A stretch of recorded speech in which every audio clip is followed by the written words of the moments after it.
Halo, salam Maranatha kepada pendengar Mutiara Kebenaran sekalian. Apa kabar Bapak-bapak, Ibu-ibu, saudara-saudari sekalian dikasih dalam Tuhan? Ya, Anda masih bersama dengan saya, Dr. Stephen Einstein Liao. Dan Anda masih di dalam acara kita. Moga-moga Anda menikmati acara ini, Anda terberkati oleh acara ini, yaitu acara Mutiara Kebenaran. Dan ya, sebagaimana nama acara ini, kiranya kita semua semakin menghargai firman Tuhan sebagai suatu hal yang sangat indah, yaitu bagaikan mutiara. Dan bukan hanya indah saja, tetapi juga berharga tentunya ya. Mutiara itu baik indah maupun berharga.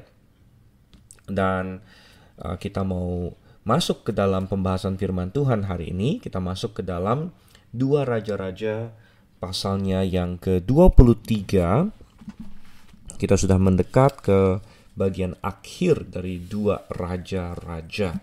Dan di 2 Raja-Raja 23 kita melanjutkan pembahasan tentang Raja Yosia, salah satu raja yang naik tahta pada usia sangat belia, yaitu 8 tahun saja. Namun puji syukur dia adalah raja yang baik. Dan di pasal 22, yaitu di sesi yang lalu, kita sudah melihat bagaimana dia berketetapan hati untuk mencari Tuhan. Dan di pasal 23 yang akan menjadi topik pembahasan kita hari ini, kita akan diperjelas, akan disuguhkan berbagai detail yang lebih lagi mengenai apa yang Yosia lakukan di dalam pencarian dia akan Tuhan, di dalam dia berteguh hati untuk mengejar Tuhan. Dan tentu itu bisa menjadi pelajaran yang sangat indah bagi kita, karena kita pun, walaupun kita bukan raja dalam pengertian politik, namun kita semua adalah orang-orang yang bertanggung jawab untuk diri kita sendiri. Kita memegang kendali atas hidup kita. Kita harus mengurus diri kita sendiri. Dan oleh karena itu kita bisa belajar dari para raja ini dan apa yang mereka lakukan, bagaimana mereka mengurus diri mereka sendiri dan mengurus negara mereka. Baik, dengan demikian saya ajak kita buka Alkitab. Kalau ada Alkitab di dekat Anda, silakan buka bersama dengan saya, dan kita akan berdoa sebelum kita masuk lebih lanjut lagi. Bapa yang di surga, kami mengucap syukur untuk kasih setiamu. Tuhan, sungguh kami merasakan indahnya berjalan bersama Engkau dalam kehidupan ini. Engkau bersama dengan kami. Engkau menuntun kami, dan salah satu cara Engkau menuntun kami adalah melalui firman-Mu. Oleh karena itu kami rindu untuk belajar dan diajar. Kami minta ini Tuhan dalam nama Yesus Kristus. Amin.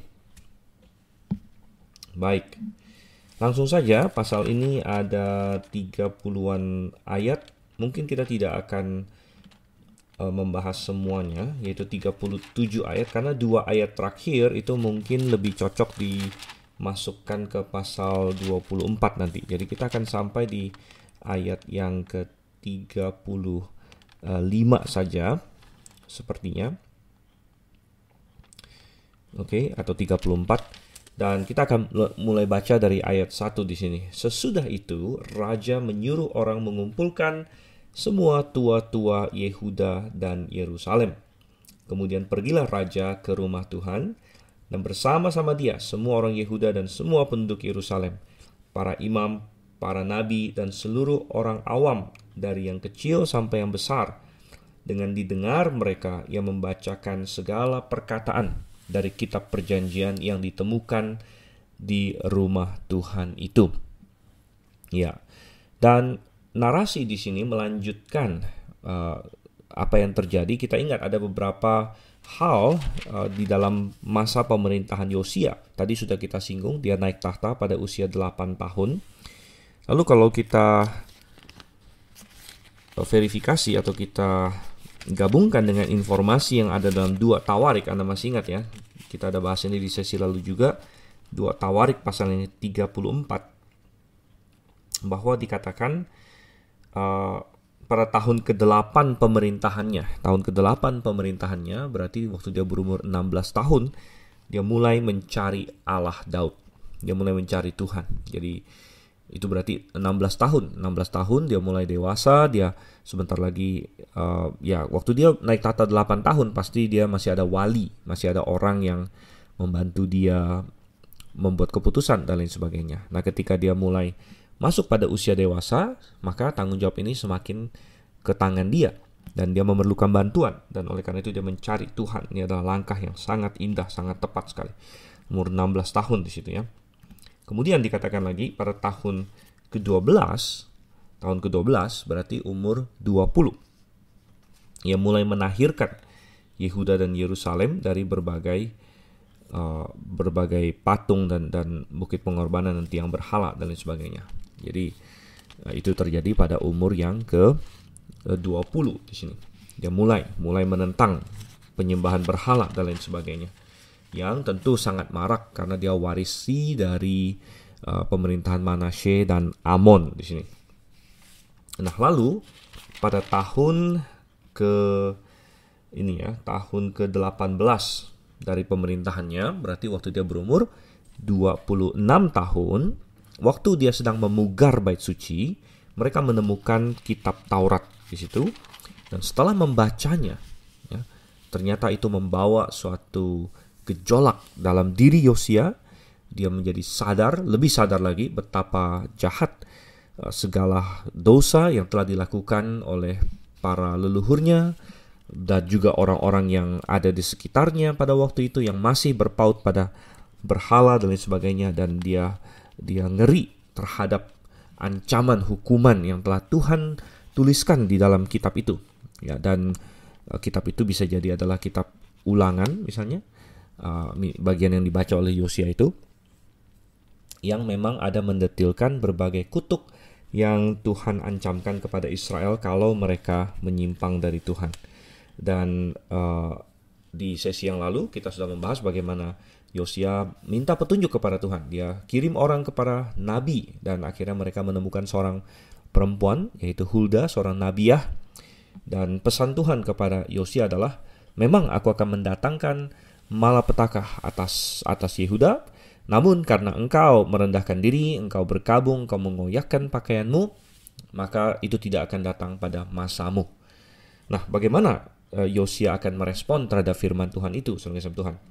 Kita masih ingat Hizkia, yaitu kakek buyutnya Yosia, pernah juga Tuhan kasih nubuat yang mirip ya, walaupun mungkin belum sekeras itu. Bahkan ketika Hizkia menunjukkan segala istananya, harta bendanya kepada utusan-utusan dari Babel, Tuhan menegur Hizkia dan berkata, kamu tahu bahwa semua barang ini akan diangkut oleh Babel, dan dari anak-anakmu akan ada yang diambil menjadi sida-sida di Babel. Dan apa respon Hizkia pada waktu itu? Hizkia merespon bahwa, ya baiklah asal tidak terjadi pada zamanku, gitu ya.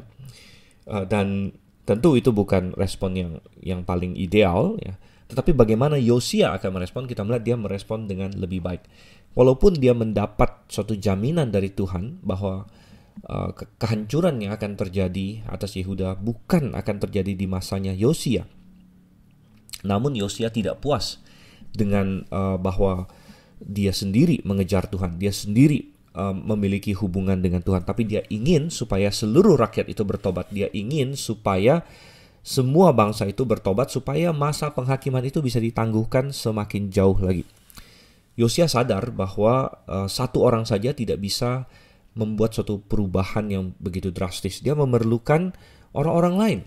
Ya, dia memerlukan sekitarnya untuk juga berbalik kepada Tuhan. Ini adalah suatu pemahaman yang indah bahwa kita bukanlah terisolir satu dengan yang lain. Manusia tidak diciptakan Tuhan untuk sendiri-sendiri, tapi kita diciptakan oleh Tuhan untuk sebagai suatu unit sosial. Nah, kita punya tanggung jawab. Kita punya tanggung jawab kepada keluarga kita, itu yang paling dekat. Kita punya tanggung jawab kepada masyarakat di sekeliling kita juga. Nah, oleh karena itu Yosia melakukan hal yang bagus sekali di sini. Dia mengumpulkan semua rakyat di sini ya. Kita baca di sini, dan dia kumpulkan semua orang Yehuda, ya, semua penduduk Yerusalem dari situ, imam, nabi, dan awam. Ternyata di sini ya, imam, nabi, dan awam. Dari kecil sampai besar ya, tentu bukan berarti semua persis begitu ya, 100% orang, tapi perwakilan dari semua orang pasti ada di situ. Dan apa yang dilakukan, dia kumpulkan di mana? Dia kumpulkan ke rumah Tuhan, sekali lagi ya.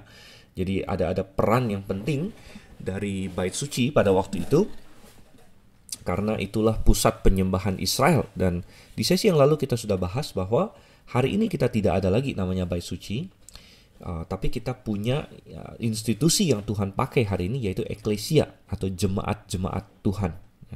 Nah, jemaat-jemaat Tuhan tidak persis sama dengan bait suci tentunya, karena di bait suci ada ruang kudus, ruang maha kudus. Nah, di jemaat tentu tidak ada, dan bukan tempatnya lagi yang penting. Di bait suci ada persembahan domba ya, di gereja yang alkitabiah tentu tidak ada lagi, karena Yesus Kristus sudah dikorbankan untuk kita. Ya, tetapi eklesia Tuhan atau gereja Tuhan yang alkitabiah tetap adalah pusat, sehingga dikatakan dalam 1 Timotius 3 ayat 15, pusat apa? Tiang penopang dan dasar kebenaran. Nah, disitulah kebenaran bisa disampaikan.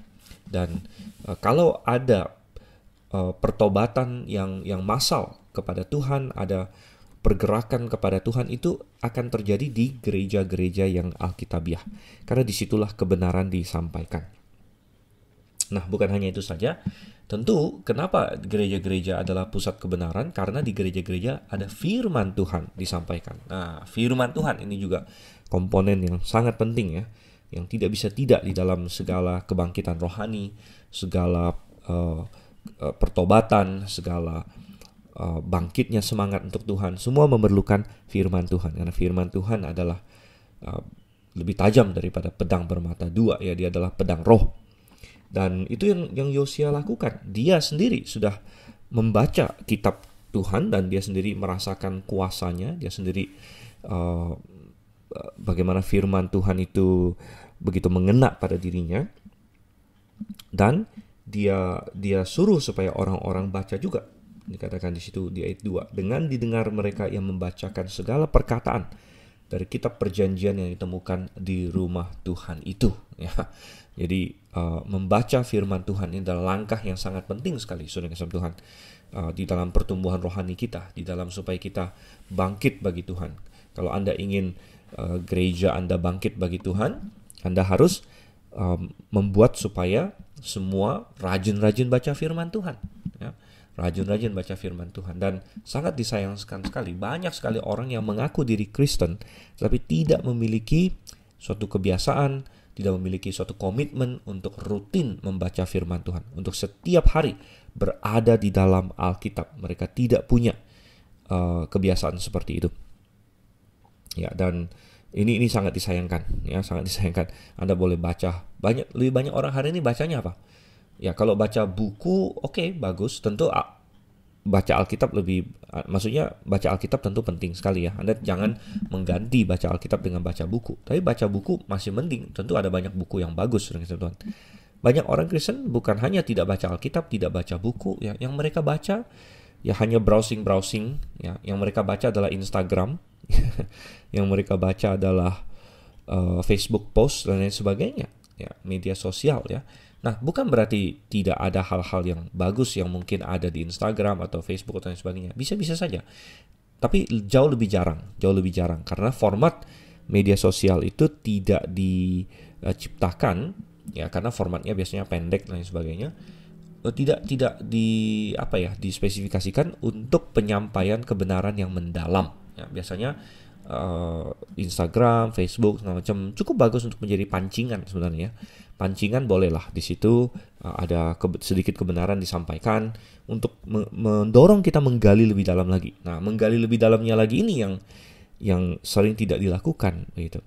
Ya, jadi kebiasaan manusia di zaman modern ini beralih ya, dari baca yang mendalam, baca buku, baca Alkitab, kepada browsing. Ya, browsing itu kan sifatnya maunya cepat gitu. Bahkan banyak orang ya TLDR katanya ya, too long did not read katanya, TLDR ya.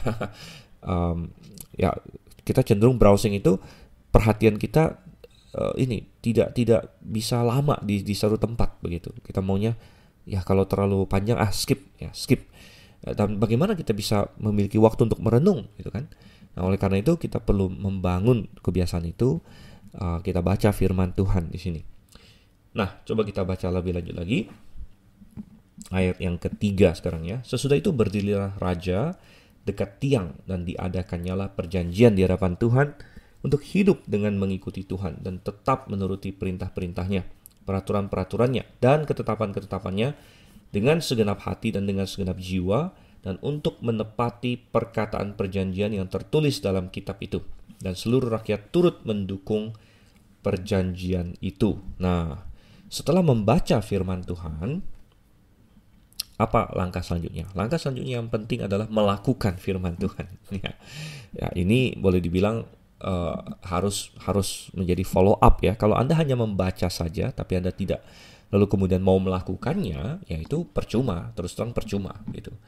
Ya, inti dari membaca firman Tuhan adalah kita mau melakukannya, kita mau membiarkan firman Tuhan itu mengubah, pertama-tama mengubah konsep kita, mengubah pikiran kita, mengubah pendapat kita. Mungkin tadinya kita berpikir bahwa sesuatu itu baik-baik saja, suatu aktivitas itu baik-baik saja, lalu ketika kita membaca firman Tuhan, kita menjadi apa ya? Menjadi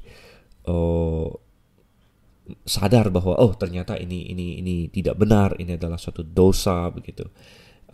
Atau pendapat kita mengenai suatu pengajaran, kita jadi paham bahwa ini benar atau ini salah. Jadi mengubah pikiran kita. Dan ketika pikiran kita terubahkan, Anda tahu ada kata Yunani untuk perubahan pikiran, yaitu metanoia. Metanoia itu secara literal artinya perubahan pikiran, tapi diterjemahkan pertobatan. Ya, metanoia, pertobatan, ya, ada perubahan pikiran. Dan ketika kita ada perubahan pikiran, maka itu akan muncul dalam hidup kita, dalam perubahan perilaku, perubahan tindakan, saudara Tuhan. Nah, Yosia paham pentingnya hal ini, sehingga setelah membaca firman Tuhan, dia mengadakan perjanjian katanya. Dia ajak semua orang. Nah, tidak kita dapatkan di sini dia perintahkan ya, walaupun dia raja, dia tidak memerintahkan, menulis dekret, menitahkan ya, tapi dia memberi contoh, dia mengajak di sini. Karena memang masalah menuruti Tuhan, masalah hidup rohani seseorang itu sulit untuk diperintahkan, sulit untuk dibikin undang-undangnya. Ini harus dari kerinduan hati kita ya, tetapi kita bisa memimpin ya. Yosia bisa memimpin dengan cara dia memberikan contoh, dia duluan ya, dia ikut serta di sini. Dia membuat perjanjian dengan berbarengan dengan semua orang di situ untuk katanya apa? Tetap menuruti perintah-perintahnya.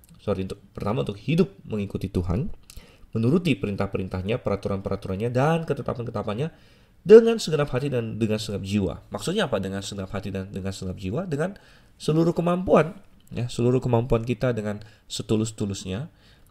Kita paham bahwa kadang-kadang kita masih bisa jatuh. Kita paham bahwa kita daging lemah, kita bisa alfa ya, tapi kita bertekad, ya saya mau melakukannya. Saya tidak separuh hati, saya tidak saya tidak mau terlalu, kita tidak berkata dalam hati kita, nggak usah terlalu kudus lah begitu kan, nggak usah terlalu ikut Tuhan lah. Nah, ada orang yang berpikiran begitu, dia masih begitu cinta dengan dunia, begitu cinta dengan dosa tertentu, sehingga dia berkata nggak usahlah kita terlalu kudus, nggak usahlah kita terlalu serius dengan Tuhan. Saudara sama Tuhan, itu adalah posisi yang sangat berbahaya di sini ya. Tapi kita dengan segenap hati ya. Memang kita paham bahwa kadang-kadang dalam prakteknya tidak seindah teorinya. Artinya ada saat-saatnya orang bisa jatuh ya. Tetapi kalau kita ikut Tuhan dengan segenap hati seperti Daud ya. Daud ada nggak dia jatuh? Ada. Ya, dia ada kadang-kadang berbuat dosa. Tapi ketika dia sadar, dia sadar, saya sudah gagal dan saya minta ampun kepada Tuhan, karena niat hatinya adalah untuk ikut Tuhan dengan sepenuh-penuhnya begitu. Nah, jadi beda ya antara orang yang sudah bertekad ya, saya mau ikut Tuhan sepenuh-penuhnya. Dia bisa jatuh nggak? Bisa. Ya, tapi niat awal dia pengen ikut Tuhan dengan sepenuh hati. Beda dengan orang yang dari awal tidak ada niat untuk ikut Tuhan sepenuh hati. Gitu kan? Mungkin dia bilang, ya perintah-perintah Tuhan yang enak lah yang saya ikutin. Ya, kalau yang berat kayaknya jangan dulu lah begitu. Nah, ini bukan orang yang mau ikut Tuhan sepenuh hati, saudara. Kalau kita mau ikut Tuhan sepenuh hati, ya kita berkata, Tuhan, aku tahu aku lemah, kadang-kadang aku struggling, aku bergumul, tapi aku mau kuatkan aku, ya, aku mau ikut perintah-perintahmu sepenuhnya. Ya, kuatkan aku kalau aku jatuh, tegur aku mau balik lagi. Nah, ini adalah orang yang mau mengikut Tuhan dengan segenap hati, segenap jiwa katanya di sini. Dan um, luar biasa rakyat merespon di sini ya, dikatakan seluruh rakyat turut mendukung perjanjian itu. Oke, nah tentu ketika mereka membaca firman Tuhan, kemudian mereka bertekad untuk melakukan firman Tuhan, maka akan muncul di dalam tindakan. Nah, kita akan membaca apa saja yang terjadi setelah raja dan rakyat bertekad untuk menaati firman Tuhan. Kita baca di ayat yang keempat dan seterusnya. Raja memberi perintah kepada imam besar Hilkia dan kepada para imam tingkat 2 dan kepada para penjaga pintu untuk mengeluarkan dari bait Tuhan segala perkakas yang telah dibuat untuk Baal dan Asyera dan untuk segala tentara langit. Lalu dibakarnyalah semuanya itu di luar kota Yerusalem, di padang-padang Kidron, dan diangkutnyalah abunya ke Betel. Yang memberhentikan para imam dewa asing yang telah diangkat oleh raja-raja Yehuda untuk membakar korban di bukit pengorbanan di kota-kota Yehuda dan di sekitar Yerusalem. Juga orang-orang yang membakar korban untuk Baal, untuk dewa matahari, untuk dewa bulan, untuk rasi-rasi bintang, dan untuk segenap tentara langit. Dibawanyalah tiang-tiang berhala dari rumah Tuhan keluar kota Yerusalem ke sungai Kidron, lalu dibakarnya di situ dan ditumbuknya halus-halus menjadi abu. Kemudian dicampakkannya lah abunya ke atas kuburan rakyat jelata. Wow, kalau kita membaca ini, kita mulai menyadari betapa dalamnya, betapa rusaknya Yehuda, ya, karena di bawah raja-raja sebelumnya yang jahat dan yang menyembah berhala, contohnya Ahaz, ya, Ahaz itu bahkan sudah kakek-kakek buyut berarti, ya, atau grandfather. Artinya kakeknya gitu. Kakeknya Yosia adalah Manasye, kakeknya Manasye adalah Ahaz, dan Ahaz adalah raja yang jahat dan dia memasukkan berbagai penyembahan ini. Oke, sempat ada Hizkia yang baik, tapi kemudian Manasye jahat lagi untuk 55 tahun walaupun dia bertobat di akhir hidupnya. Amon memerintah sebentar saja tapi dia juga jahat. Dan betapa dalamnya Yehuda jatuh sehingga bukan saja mereka menyembah berhala, bahkan penyembahan berhala itu dilakukan di rumah Tuhan, di rumah yang mestinya untuk Tuhan. Di situ ada tiang berhala, di situ ada mesbah-mesbah ilah-ilah palsu, ada segala perkakasnya untuk Baal dan Asyera. Dan di dalam reformasi yang dilakukan Yosia ini, dia menghancurkan semuanya, yang mengeluarkan semuanya, dibawa ke sungai Kidron, ditumbuk katanya di situ, dan dibakar. Nah, setelah dibakar, lalu abunya dicampakkan ke atas kuburan. Tanya di sini. Nah, ini bukan untuk merusak kuburannya atau menajiskan kuburannya. Sebaliknya ini untuk menajiskan patung-patung itu, karena konsepnya waktu itu adalah kalau kena kepada orang mati itu menjadi najis, gitu kan. Bahkan ada di hukum Taurat bahwa kalau seseorang kena kepada orang yang mati, dia secara seremonial, secara secara simbolik itu dia najis, dia harus membasuh tubuh dan sebagainya. Jadi dengan menabur abu dari tiang-tiang dan segala berhala ini, mesbah berhala ini, ditaburkan abunya di atas kuburan orang, itu menajiskan patung-patung ini sebenarnya. Selain itu, bukan hanya ada barangnya, saudara kasih Tuhan, barangnya yang harus dihilangkan, tapi ada orang-orang yang harus diurus. Jadi kalau kita di dalam suatu masyarakat atau di suatu gereja dan sebagainya atau suatu institusi ada kesesatan, ya bukan saja ada barang-barang yang harus diurus, kadang-kadang ada orang-orang yang harus disingkirkan, ya, orang-orang yang harus dipecat dari jabatannya karena mereka mengajak kepada kesalahan, kesesatan dan kemurtadan. Dan di sini ada imam-imam yang condong kepada dewa-dewi asing, ya. Imam-imam yang membakar korban untuk berhala dan lain sebagainya, untuk dewa matahari, itu semua dipecat, itu semua dihilangkan dari posisi mereka supaya mereka tidak bisa mempengaruhi orang, ya. Dan ini sebenarnya sudah termasuk ringan bagi mereka. Sebenarnya hukuman yang pantas adalah hukuman mati. Itu yang Tuhan katakan, siapapun yang mengajak beribadah kepada Allah lain itu sebenarnya harus dihukum mati. Sebagaimana Elia pernah menghukum mati nabi-nabi Baal ketika di Gunung Karmel, ya, dia menangkap nabi Baal, nabi Asyera, dia sembelih. Jadi sekedar dipecat di sini, ya itu sudah termasuk ringan. Saudara Tuhan, mungkin dikasih juga kesempatan bagi mereka untuk bertobat, karena ingat bahwa Yehuda sudah jatuh begitu dalam. Jadi begitu ada seruan untuk bertobat, ya Yosia mungkin ingin melihat apakah mereka mau bertobat atau tidak begitu. Oke, kemudian kita lihat ayat yang ke-7. Yang merobohkan petak-petak pelacuran bakti yang ada di rumah Tuhan, tempat orang-orang perempuan bertenun sarung untuk Asyera. Oh, saudara Tuhan. Nah, ini juga satu kejahatan ya. Jadi kita pernah mengobservasi bahwa di mana ada kesesatan rohani, pasti ada kesesatan moral juga. Dan memang bahkan penyembahan-penyembahan berhala tertentu seperti Asyera, seperti sudah pernah kita bahas, itu melibatkan pelacuran bakti, saudara Tuhan. Dan pelacuran bakti itu maksudnya adalah begini. Biasanya pelacur-pelacur itu kan dia menjual tubuh ya, biasanya perempuan, tapi bisa juga laki-laki, seperti akan kita lihat nanti. Jadi pelacur-pelacur itu menjual tubuhnya untuk mendapat uang gitu. Tapi dalam pelacuran bakti, dia melacur, orang-orang ini melacur tapi tidak dapat uang gitu. Jadi bakti gitu, bakti. Nah, baktinya untuk siapa? Baktinya untuk dewinya, yaitu Dewi Asyera. Jadi di kuil-kuil Asyera ada pelacur-pelacur bakti di sini, perempuan-perempuan yang menjadi pelacur bakti, ya, disebut di sini sebagai perempuan yang bertenun sarung gitu ya.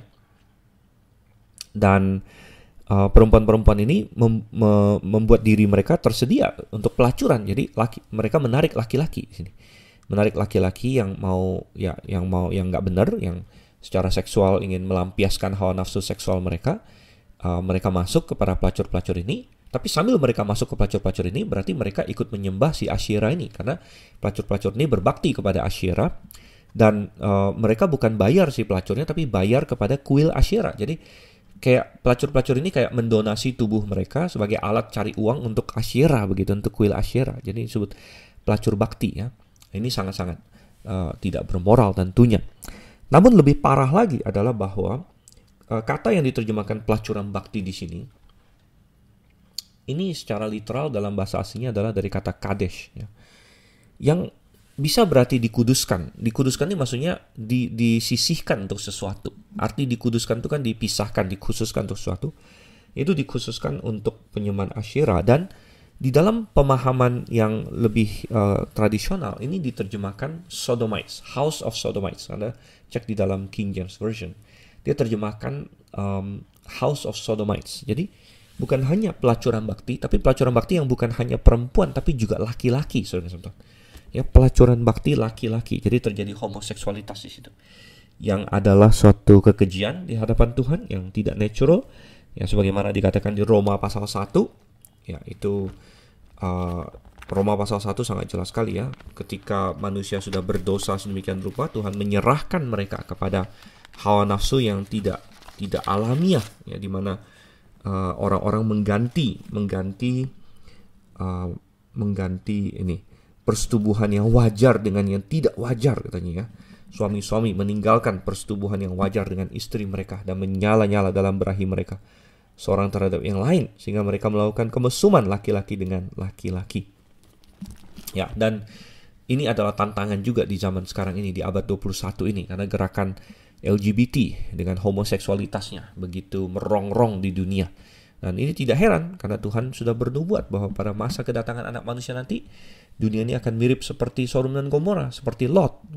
Dan sodomi di sini ya, homoseksualitas begitu meningkat hari ini dan diagendakan ya. Di luar negeri bulan Juni disebut Pride Month ya, bulan untuk merayakan LGBT dan lain sebagainya. Oke. Dan dikatakan di sini, kita lanjut di ayat yang ke-8. Disuruhnyalah datang semua imam dari kota-kota Yehuda. Lalu ia menajiskan bukit-bukit pengorbanan tempat para imam itu membakar korban. Dari Geba sampai Beersheba dirobohkannya pula bukit-bukit pengorbanan di pintu-pintu gerbang yang ada dekat lubang pintu gerbang Yosua, penguasa kota itu, yang ada pada sebelah kiri kalau orang memasuki pintu gerbang kota itu. Tetapi para imam bukit-bukit pengorbanan itu tidak boleh naik ke mezbah Tuhan di Yerusalem. hanya mereka boleh memakan roti yang tidak beragi di tengah-tengah saudara-saudara mereka. Oke, jadi sepertinya reformasi yang dilakukan oleh Yosia ini dia mulai dari tengah lalu secara konsentris keluar begitu ya. Dimulai pusatnya dulu di bait suci. Ya, bait suci adalah pusat penyembahan pada Tuhan. Kalau di situ saja rusak, ya bagaimana di tempat lain. Jadi yang pertama ditahirkan adalah bait suci, kemudian mulai keluar ke seluruh kota Yerusalem. Ya, jadi di mana di sekitar Yerusalem atau di dalam kota Yerusalem ada bukit-bukit pengorbanan. Ya, karena ingat bahwa Yerusalem itu kota yang berbukit-bukit ya. Ada Bukit Sion, Bukit Moria, macam-macam di situ. Dan di berbagai pintu gerbangnya itu ada, semua itu ditahirkan di situ ya. Dan imam-imam yang dari golongan imam yang tadinya mungkin di bukit-bukit pengorbanan itu, ingat bukit-bukit pengorbanan ini sudah pernah kita bahas. Ketika Israel sedang sesat murtad ya dipakai untuk ilah-ilah berhala. Tapi ketika Israel sedang agak-agak bagus sedikit rohaninya, bisa dipakai untuk menyembah Tuhan juga, walaupun ini juga nggak benar ya. Ingat bahwa Tuhan maunya menyembah hanya di satu mezbah saja di Yerusalem ya. Tapi langkah kompromi yang sering terjadi adalah menyembah Tuhan di bukit-bukit pengorbanan ya. Nah, ini yang banyak raja tidak berhasil hilangkan, cuman beberapa raja saja yang dikatakan menghilangkan bukit-bukit pengorbanan ini ya. Sehingga di masa Yosia bukit-bukit ini juga dilarang gitu ya. Dan imam-imam yang biasanya mungkin melayani di sana, mereka tetap dikasih makan roti dengan imam-imam yang di Yerusalem gitu, tetap menjamin mereka di sini. Ayat yang ke-10, ia menajiskan juga Tofet yang ada di lembah Ben Hinnom, supaya jangan orang mempersembahkan anak-anaknya sebagai korban dalam api untuk dewa Molok. Nah, ini ya salah satu kekejian yang sangat bejat sekali, sudah pernah kita bahas juga. Karena dewa Molok adalah dewa yang menuntut korban manusia. Jadi anak-anak ya. Tadi kita bicara mengenai pelacuran bakti, akan ada anak-anak yang lahir yang tidak diinginkan, dan cara menghilangkannya adalah dengan persembahkannya kepada Molok, suatu kejahatan yang luar biasa saudara Tuhan. Dan rupanya Molok ini,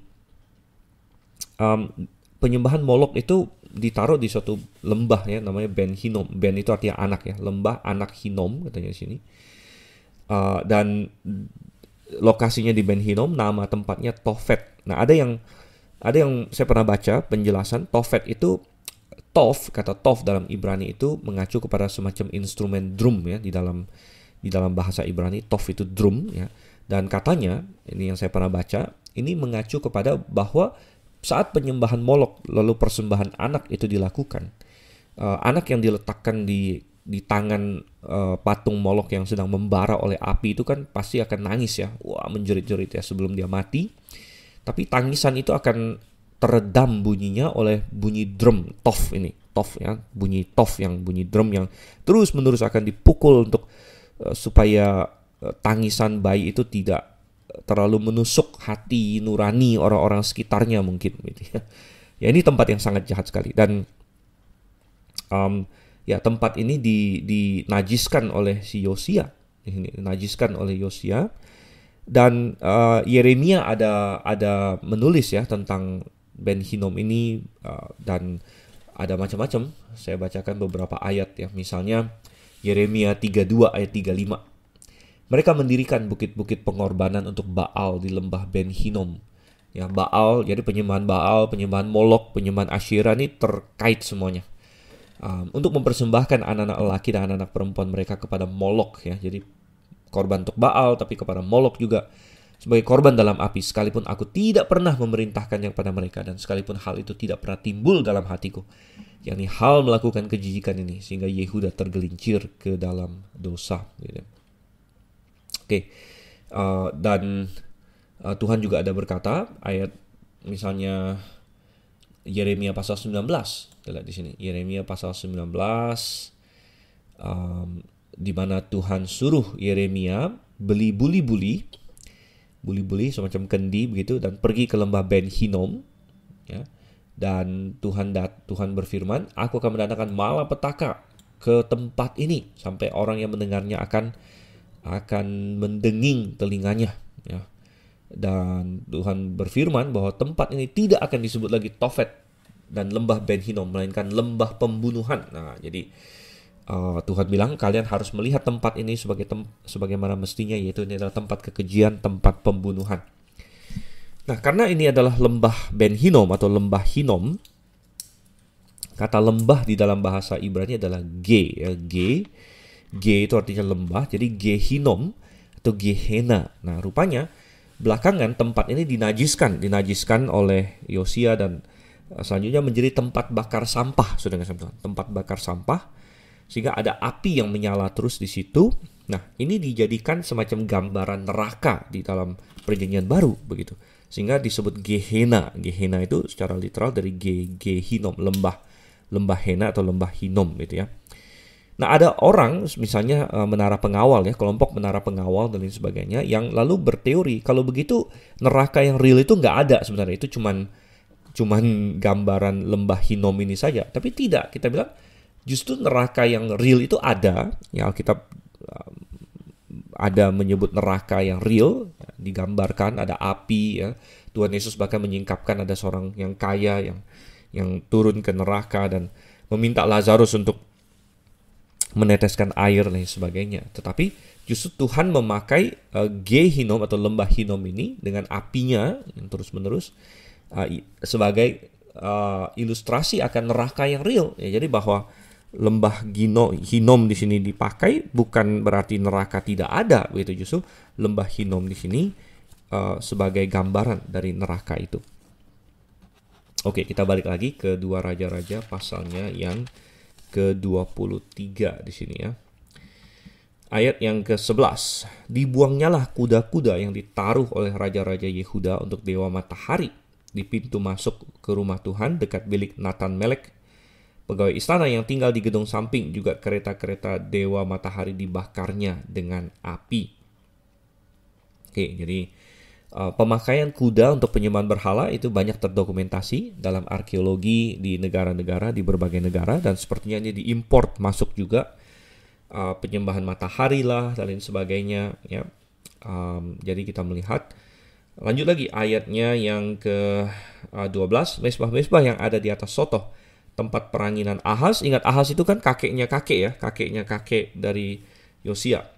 Tempat peranginan Ahaz yang dibuat oleh raja-raja Yehuda dan mesbah-mesbah yang dibuat Manasye di kedua pelataran rumah Tuhan dirobohkan oleh raja dan diremukkan di sana, lalu dicampakkannya abunya ke sungai Kidron. Oke. Nah, setelah dari kota, lalu mulai keluar dari kota masuk ke ayat 13. Saya sekali lagi, semua ini menggambarkan betapa penyembahan berhala sudah begitu merasuk kepada relung-relung jiwa dari Yehuda itu sendiri, ya. Sehingga kita melihat bahwa ternyata rakyat, bukan hanya raja yang menjadi sesat, tapi rakyat juga sudah menjadi sesat di sini. Tapi kita lanjut ayat 13. Bukit-bukit pengorbanan yang ada di sebelah timur Yerusalem, di sebelah selatan bukit kebusukan, dan yang didirikan oleh Salomo raja Israel untuk Ashitoret, dewa kejijikan sembahan orang Sidon, dan untuk Kamos, dewa kejijikan sembahan Moab, dan untuk Milkom, dewa kekejian sembahan orang Amon, dinajiskan oleh raja.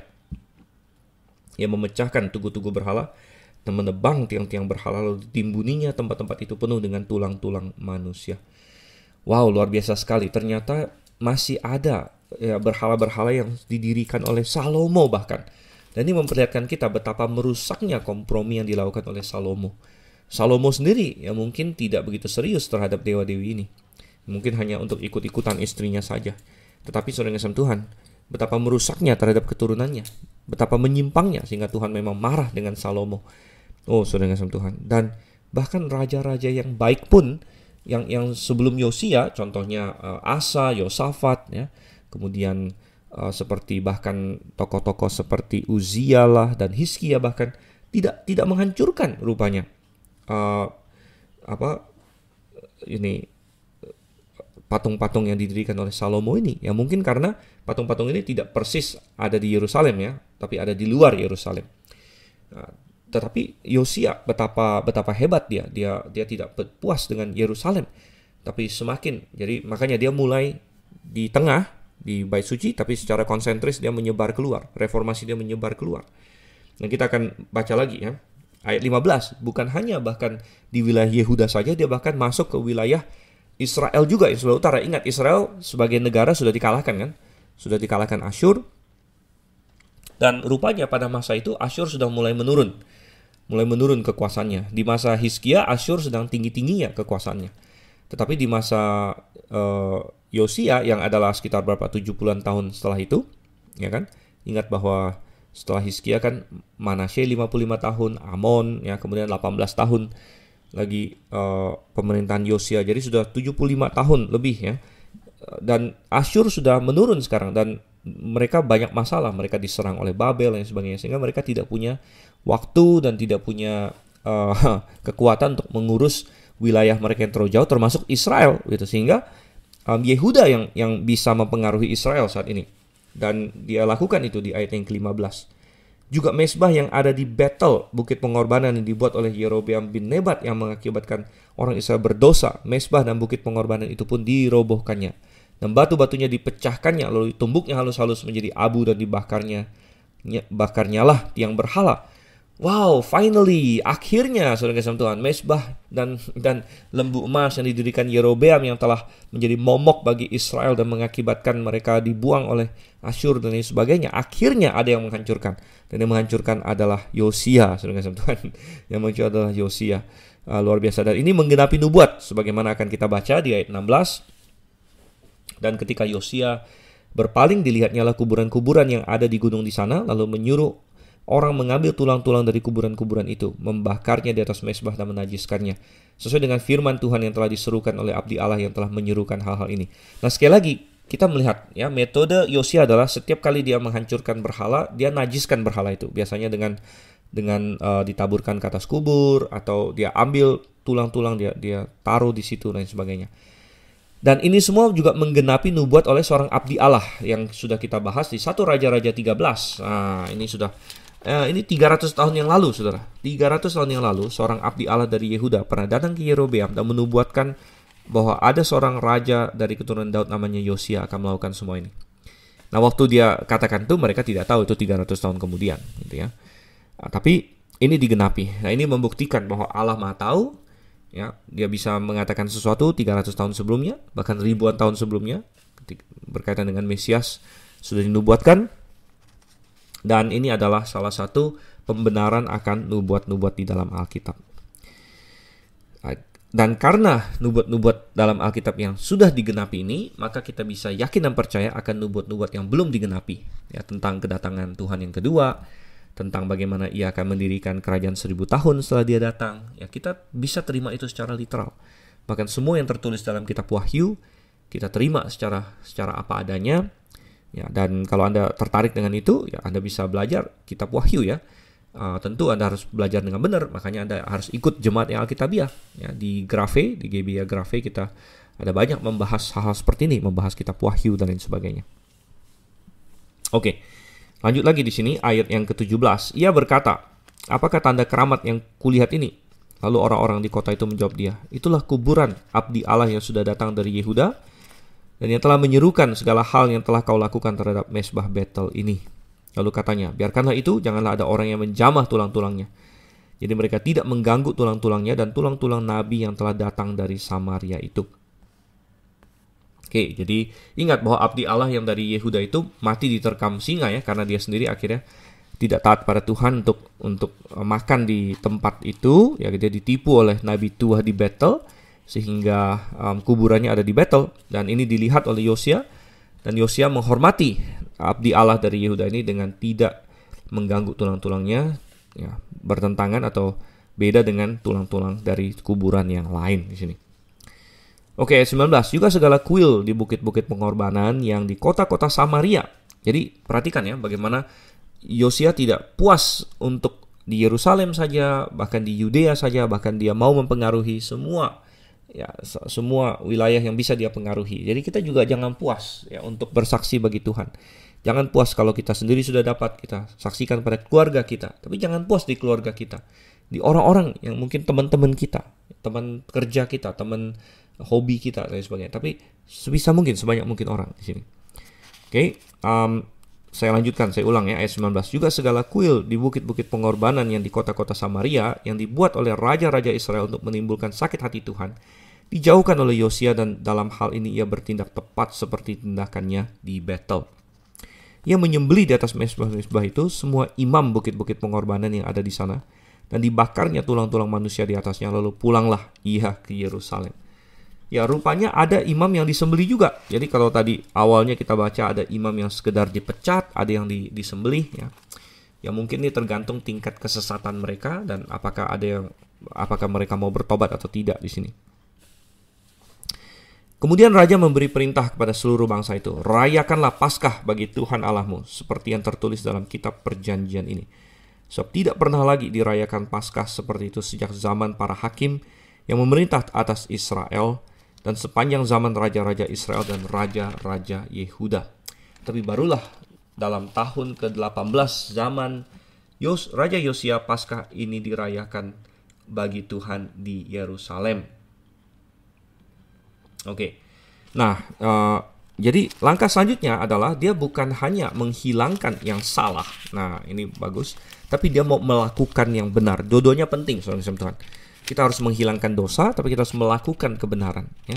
Kita berhenti misalnya, berhenti merokok, berhenti mabuk. Ya. Jadi ada hal-hal yang kita hilangkan, berhenti mengkonsumsi pornografi, berhenti sumpah serapah. Tapi kita harus bukan hanya menghentikan yang negatif, kita harus melakukan yang positif. Nah, melakukan yang positif, kita harus bersaksi, kita harus rajin ke gereja, kita harus baca Alkitab, kita harus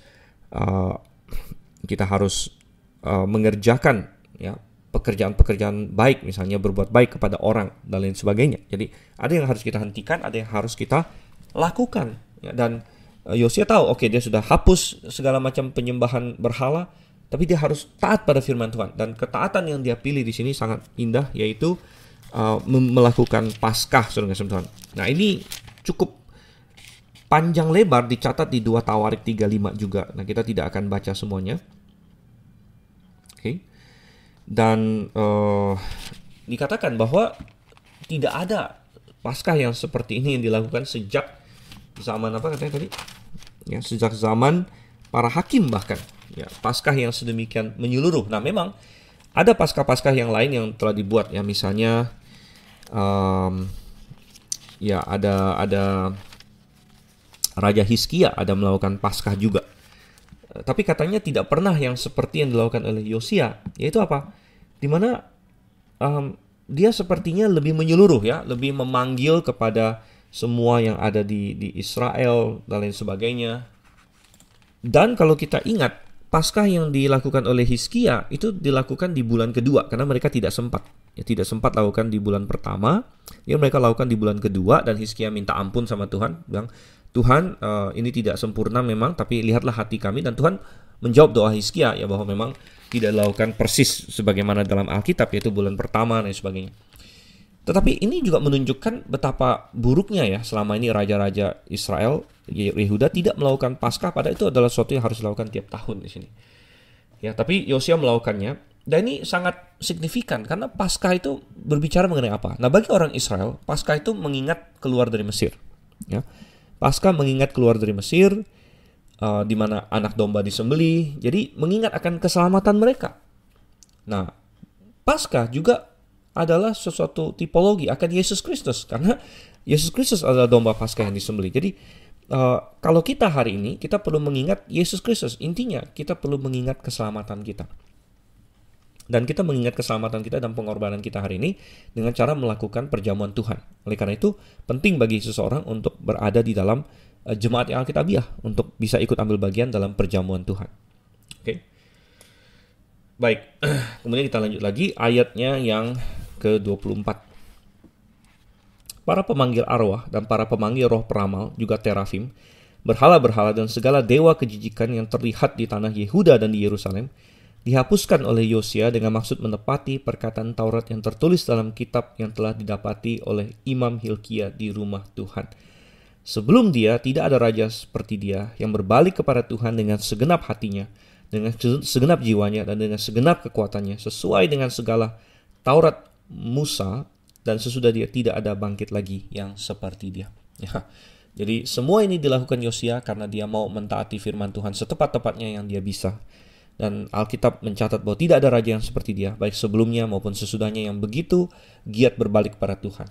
Ya. Dan salah satu hal yang membuat kenapa tidak ada yang seperti Yosia, walaupun ada banyak raja-raja lain yang bagus ya, namun situasinya berbeda. Daud bagus, Daud bagus, tapi kesesatan di zaman Daud tidak separah kesesatan di zaman Yosia. Ya. Oleh karena itu Yosia unik dalam hal itu.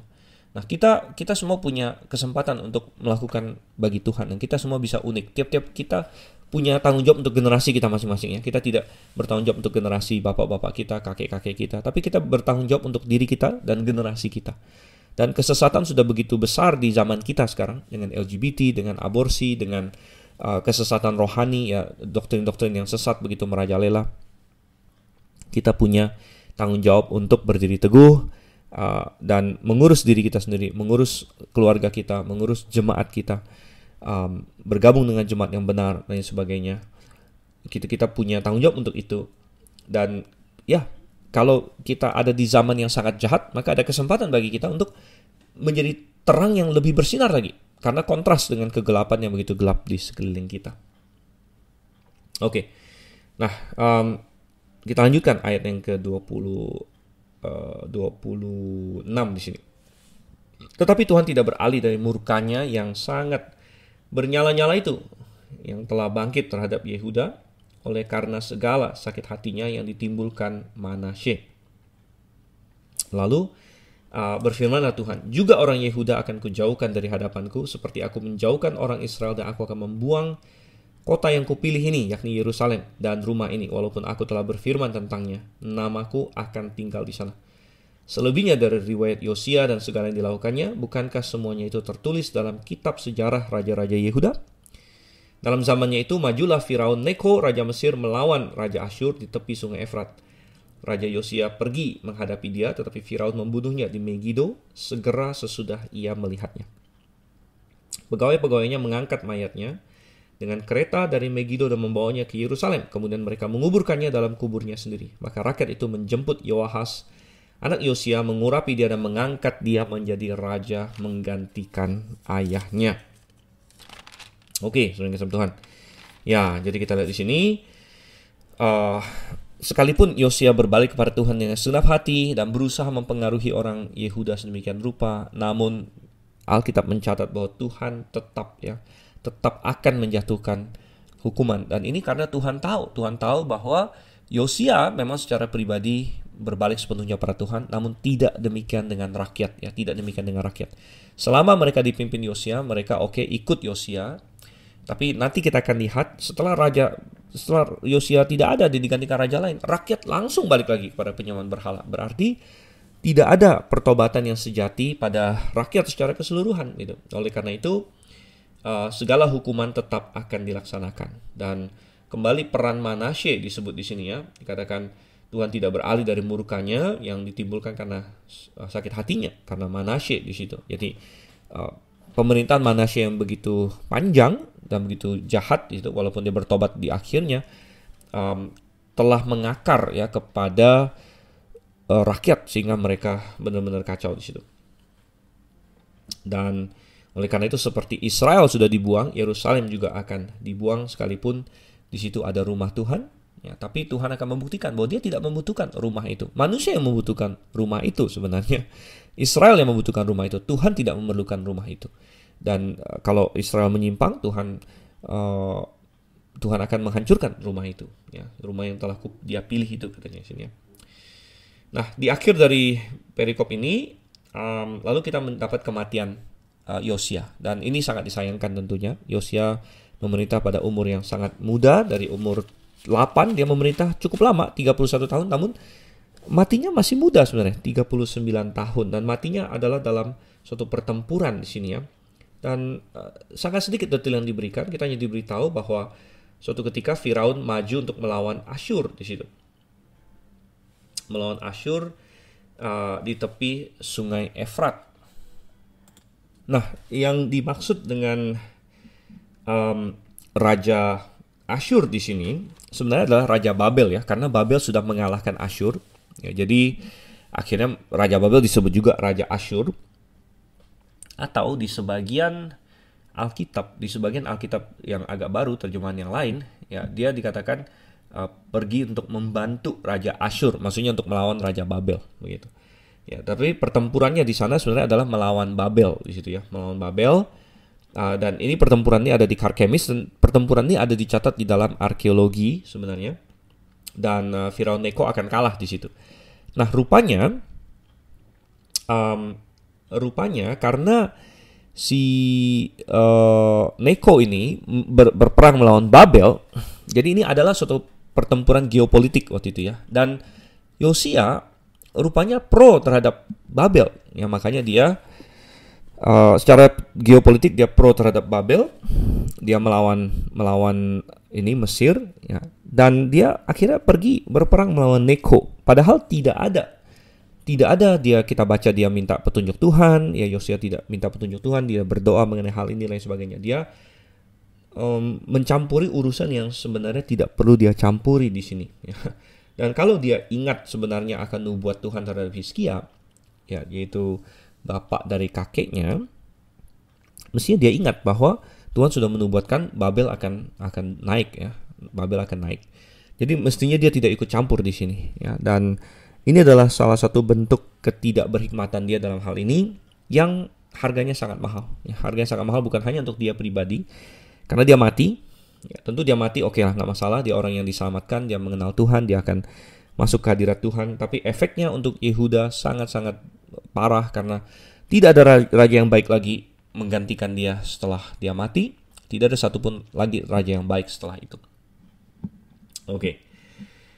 Dan dia diangkut ya, mayatnya dibawa balik ke Yerusalem. Ya, sudah kita bahas di sesi lalu bahwa Yosia dikatakan akan meninggal dalam perdamaian.